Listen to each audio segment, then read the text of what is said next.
¿Quién no ha escuchado decir, eso no es música, es puro ruido? Mientras que, ante el mismo fenómeno sonoro, alguien más dice, esto sí es música de culto, o, pero qué buena rola. ¿Y quién no ha escuchado el sonido de la naturaleza y ha dicho, esto sí es música? Entonces, ¿cuándo podemos decir que un conjunto de sonidos ordenados o aleatorios son música?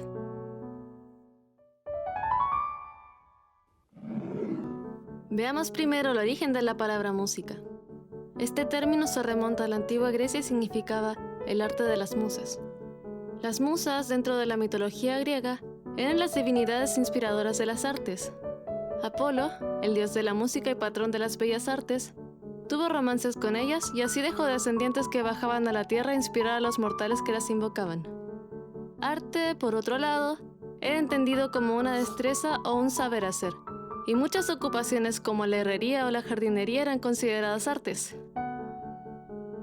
En conclusión, música hacía referencia a ciertas destrezas o ciertas artes que requerían la inspiración de los mismísimos dioses del Olimpo.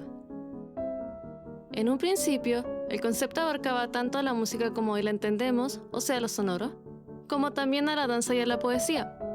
Más tarde, este pasó a entenderse específicamente como el arte de los sonidos, y a lo largo de la historia siempre se relacionó con otro tipo de actividades que se consideran o consideraban arte, como la pintura, la escultura e incluso con la arquitectura y la comedia.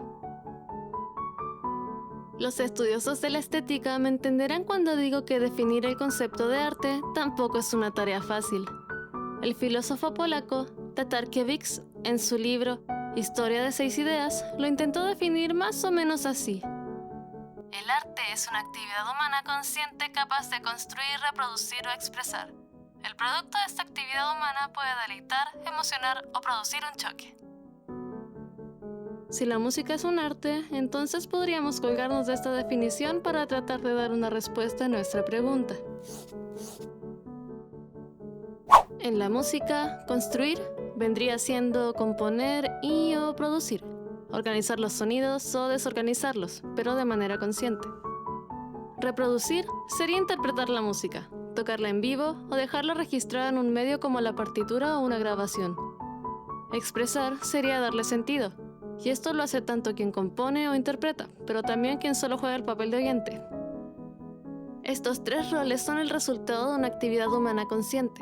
Entonces, para que algo sea considerado música, bastaría con que al menos uno de estos, compositor o productor, intérprete o oyente, considere que ciertos sonidos provocan deleite, emoción o generan un choque en ellos mismos y o en los demás.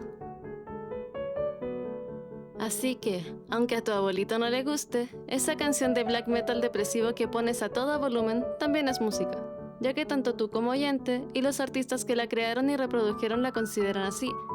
Además, como ya vimos, no necesariamente debe deleitar.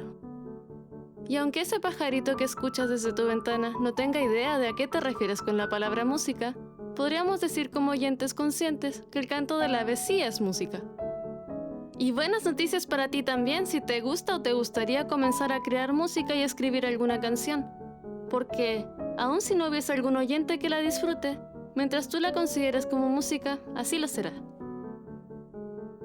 En todos estos casos siempre hay una mente humana consciente dándole significado a los sonidos. Pero, ¿puede existir música sin sonidos? ¿Y será que solo los humanos entienden la música? Esta pregunta quedará para más adelante. Pero, ¿qué crees tú?